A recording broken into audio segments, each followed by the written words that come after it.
Bismillahirrahmanirrahim.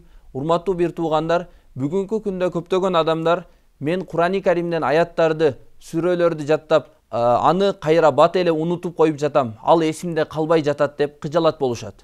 Ошондуктан бүгүн биз бул сабагыбызда адамдардын жүрөгүн кыжалат кылган ошол нерседен арылуунун жолдорун айтып өтөбүз. Ан Аби Муса al-Аш'ари радийаллаху анху qala Rasulullah sallallahu aleyhi ve sellem ta'ahadul Kur'an فوالذي نفسي بيده لهو أشد تفصيا من الإبل في عقلها رواه البخاري. Abu Musa Ash'ari radıyallahu anhu rivayet kılat. Peygamberimiz sallallahu aleyhi ve sellem özünün kuttu hadisinde aytты. Sizler Kur'an-ı Kerim'ge көз жүгүртүп, аны кайра-кайра көп-көп окуп кайталап тургула. Менин жаным анын колунда болгон затка касам, Kur'an-ı Kerim'ди окубай кайталабай коюу менен кандай эле төө ноктосунан бошонуп чыгып кеткенден дагы Kur'an адамдын эсинен тезирээк чыгып кетет.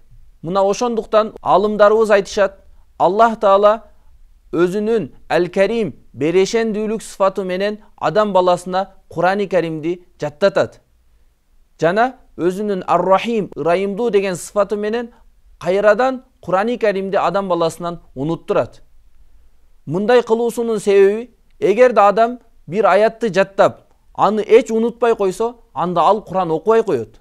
Ошон үчүн Аллах Таала пенделеринин кайра-кайра Kur'an окуп, Аллах Таалага, Роббисине жакындап, акыретте даражалары бийик болуусу үчүн өзүнүн Ар-Рахим, ырайымдуу деген сыфаты менен кайрадан аны адам баласынан унуттурат. Анан адам аны кайра кайталайт, окуйт. Ошентип натыйжада анын даражасы Аллахтын астында дагы да көтөрүлөт. Нихаятул Каулул Муфид фи илми тажвидил Кур'анил Маджид деген китепте келет. Абдулла бин Мас'уд радıyallahu anhu риваят кылат. Пайгамбарыбыз саллаллаху алейхи ва саллям айтты. Кимде ким Kur'an-ı Kerim'di унутуп калуудан корко турган болсо, анда ал бул дуаны окусун. Аллахумма наввир би китабика басари ва атлиq bihi lisani واشرح به صدري واستعمل به جسدي بحولك وقوتك فإنه لا حول ولا قوة إلا بك. Ошондой эле Абдулла бин Мас'уд радıyallahu anhu айтат, кимде ким ар түнү уктар алдында 7 аятты окуй турган болсо, анда ал адам Kur'an-ı Kerim'ди унутпайт. Ал аяттар эң биринчи Бакара сүрөсүнүн башкы 4 аятı, андан кийин Аятал Курси аятı, андан соң Бакара сүрөсүнүн акыркы 2 аятı. Кайсыл адам күн сайын ушул 7 аятты уктар алдында окуй турган болсо, анда ал адам Kur'an-ı Kerim'ди унутпайт. Албетте анын шарты адам Kur'an-ı Kerim'den өзү жаттаган сүрөлөрдү намаздарда бош убактыларында кайталап, ага көз салып туруусу керек. Анткени урматтуу бир туугандар, адам баласы Kur'an-ı Kerim'ди канчалык көп окуган сайын Аллах Таала анын жашоосуна береке берет. Allah анын убактысына береке берет. Allah анын рызкысына береке берет.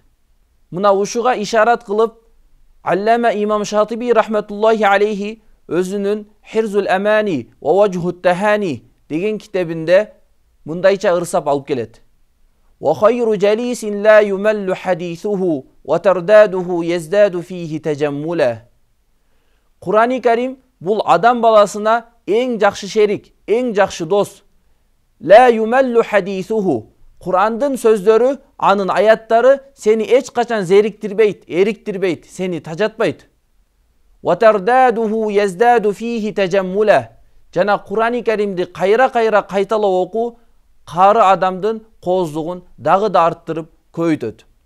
Урматтуу bir tuğandar, bul ırsaptagı wa tardaduhu yazdadu fihi degen sözdün manisi anda degen mani. Şatibiye kitabine açıklama жазган alımlar fihi degen sözdün bul jerde 2 manisi var деп айтышат. Эң биринчиси fihi degen söz bul Kur'an-ı Kerim'ge kaytat. Taqtab aytkanda adam balası kançalık Kur'an-ı Kerim'di көп okusa anın kıraatı oşonçoluk koz bolup kete beret. Al эми fihi degen sözdön bul jerde ekinci maksat kары adam. Anın manisi adam kançalık Kur'an-ı Kerim'di көп okuy turgan bolso, ошол Kur'an-ı Kerim аркылуу ошол карынын коздугу, сулуулугу дагы да артып, күндөн күнгө ал нурданып, коз болуп кете берет.